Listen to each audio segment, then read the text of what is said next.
राहुल बताएंगे आपको, इनसे पूछिए, एक जन्मदिन स्पेशलिस्ट है इनके पास जिनको ये जानते हैं। वो राज राहुल जो है धीरे से खोलेंगे। एक शख्स है जो जन्मदिन स्पेशलिस्ट है, हर एक का जन्मदिन कैसे मनाना है और कैसे हर एक नहीं, कांग्रेस में टॉप लीडरशिप कांग्रेस, आरजी से पूछेंगे तो आरजी ही बताएंगे ना। तो जन्मदिन स्पेशलिस्ट जिसकी बात मौसमी जी कर रही हैं, उनका नाम है जगदीश शर्मा। अच्छा, वो वाकई में ही जन्मदिन स्पेशलिस्ट हैं, एक्सपर्ट है वो, सेलिब्रेशन एक्सपर्ट भी लगता है। हाँ। जगदीश की जगह जन्मदिन शर्मा भी रखते हैं तो दिक्कत नहीं होगी। अच्छा, उनकी खासियत क्या है कि गांधी परिवार में किसी का भी जन्मदिन हो या कोई भी माइलस्टोन है परिवार का, उस दिन वो एक बड़ा सा केक लेकर और बहुत सारे अपने कार्यकर्ताओं को लेकर वो 10 जनपद के बाहर या 24 अकबर रोड के बाहर, और ऐसे नहीं, ढोल नगाड़े लेकर आते हैं वो।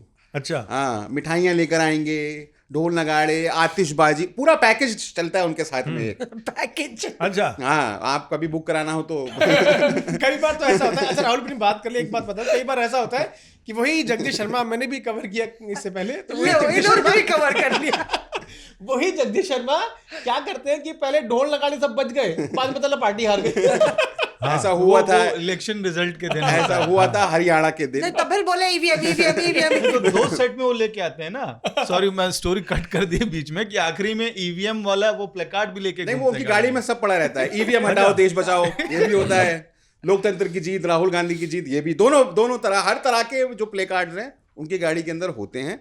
और बहुत कमाल के कैरेक्टर हैं।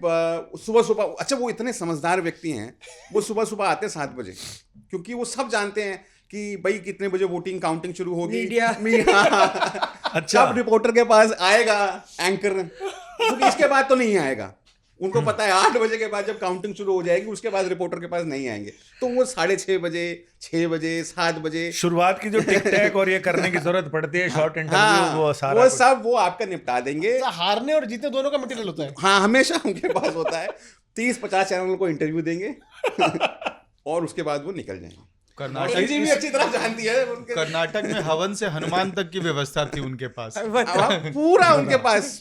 अच्छा, आप अपनी कहानी पूरी करिए। हाँ, पहले कहानी पूरी तो करिए ना। वो हमेशा क्या करते हैं, कभी भी कुछ होता है तो वो अपना सामान लेकर आते हैं, लगाते हैं, घुमाते हैं, पोस्टर्स लगाते हैं। उनका करियर शुरू हुआ पोस्टर लगाने से, ऐसा कहते हैं कि वो रात को पोस्टर लगाया करते थे, फिर किसी ने उनको स्पॉट किया, फिर वो पार्टी में ऊपर जाते रहे। लेकिन वो वाक्य के अंदर ही इन्होंने बिल्कुल सही कहा कि वो जन्मदिन स्पेशलिस्ट हैं और वो संपूर्ण सामग्री अपने साथ लेकर चलते हैं। उनके पास एक पंडित जी भी हैं, हवन, जो अगर जरूरत पड़े, अगर लगे कि स्थिति बहुत खराब हो रही है और भगवान का आशीर्वाद चाहिए पार्टी को, तो हवन भी करा देते हैं। तो वो हवन भी ऑन द स्पॉट इंस्टेंटली करवा सकते हैं, बम पटाखे चलवा सकते हैं, प्रदर्शन भी करवा सकते हैं, प्रदर्शन भी कर देते हैं वो, ईवीएम हटाओ देश बचाओ वाला, वो सब कुछ कर सकते वो हैं। एक सेना के सेनापति भी हैं।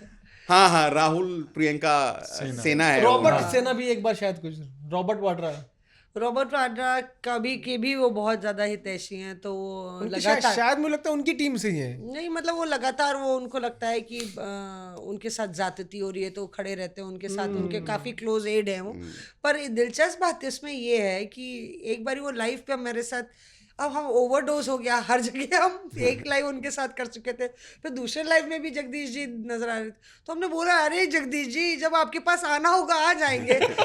हमने बोला हर लाइव में आप खड़े हो जाएंगे तो कैसे चलेगा, आप तो इतने पुराने हैं, ऐसे मत करिए। तो फिर उनको समझ में आ गया कि मौसमी का फ्यूज आउट हो गया, थोड़ी देर बाद ही आना पड़ेगा। कई बार तो मैंने देखा है कि जब सोनिया गांधी या जिस समय मनमोहन सिंह जी थे, तो उस समय कई बार ये यूपीए की सरकार में कहते थे कि इतनी बड़ी त्रासदी देश में हुई है तो हम जन्मदिन ऐसे नहीं मनाएंगे। फिर भी जगदीश शर्मा 2-3 ट्रक वरक लेके और 24 अकबर रोड के आगे से घुमाने फिराना जरूर करते थे, और नगाड़े उगाड़े लेके बजा के, बोले ठीक है मुख्यालय के अंदर नहीं आएंगे लेकिन बाहर तो हम करेंगे। रॉबर्ट वाड्रा को एक बार जब समन किया था ईडी ने, तब भी शायद वो पहुंच गए थे वहां पर। तो वो ये कहते हैं कि आप मत मनाओ, हमें तो मनाने दो। नहीं संजय जी, दरअसल असली बात ये भी है कि आजकल आतिशबाजी का जिक्र हो रहा है, वो आतिशबाजी भी रखते हैं, फुलझड़ी बम भी रखते हैं, चटाई भी रखते हैं, जितनी धुआंधार जीत होती। हम बोले अभी तो आप बोल रहे थे कि बहुत अच्छा किया है कांग्रेस ने, अब आप बोल रहे हैं ईवीएम, और तो हार गए तो उन्होंने कहा अभी तो आप कह रहे थे कि बहुत अच्छा कर लिया पार्टी ने, लड्डू भी बांट दिया आपने, रुक तो जाते लड्डू बांटने के लिए। अच्छा नेताओं से अंदर पूछो, सारे बड़े बड़े नेता पार्टी के अंदर बैठे होते हैं तो हम बोलते हैं अरे मना कीजिए ना, अभी तो शुरुआती दौर है, आप लोग छोटा, अरे चलने दीजिए। कार्यकर्ताओं की भावना है। हाँ, ये बिल्कुल सही कहा मौसमी जी ने। ये मुझे याद है हरियाणा के समय, हरियाणा के अंदर क्योंकि पहले ही आतिशबाजियां हो गई और सब कुछ हो गया, तो लोगों ने कहा कि आप अब स्थिति बदल रही है, थोड़ा मना करिए इनको कि पटाखे नाच रहे हैं। तो उन्होंने कहा क्या हम क्या मना करें, कार्यकर्ताओं की भावना है तो इसमें तो हम रोक नहीं सकते, सड़क पर चला रहे हैं चलाने दीजिए। तो पार्टी भी उनको ऐसा नहीं है कि उनको नेगेटिवली लेती है, वो चाहती है कि हाँ भाई कोई व्यक्ति आए, कम से कम माहौल तो बना के रखे, धूम धड़ाका तो हाँ, रहे। रौनक तो लगा के रखे कम से कम बाहर। हाइड्रोजन बम का नाम जगदीश शर्मा तो नहीं दिया उन्होंने तो नहीं दिया कहीं। Reporters of